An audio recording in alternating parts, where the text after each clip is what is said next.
They took my job so they could use me. I still remember the smell of rotten coffee beans and stale cigarettes that filled our cramped office, but on that particular morning it was something else entirely, pungent mix of cheap disinfectant and desperation that seeped from the pores of my new boss David as he ushered me into the conference room. The fluorescent lights overhead cast an unflattering glow on the rows of blunt faces, my co-workers all seated with their heads hung in shame. I felt my heart sink as I took my seat at the long table opposite Stephen, who began to drone on and on about restructuring and synergizing, but I barely heard a word as I stared at the single sheet of paper on the table in front of me with my name and job title scribbled across it in red ink.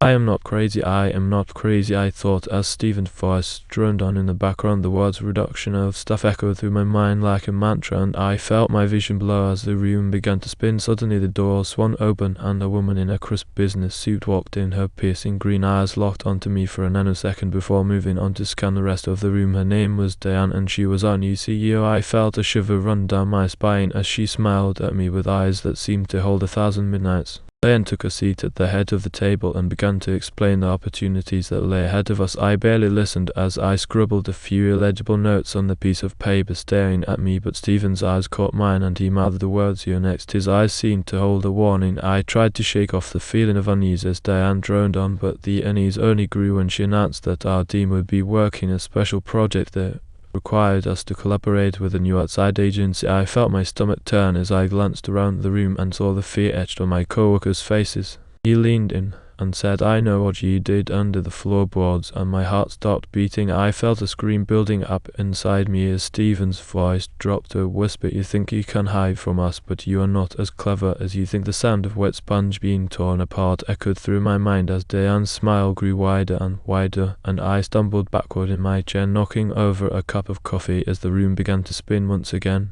I stumbled out of the conference room into the bright sunlight, but the brightness only seemed to make the colors bleed together like watercolors. I felt a sense of temporal despair wash over me as the sun hadn't seemed to rise in days and the air tasted like metallic blood. The sound of my phone ringing pierced the air and I fumbled for it in my pocket as I heard my name being spoken in the distance. The name Rebecca seemed to cling to my skin like sticky honey, and I felt a jolt of recognition as I stared at the phone screen with the words Diane flashing in the background.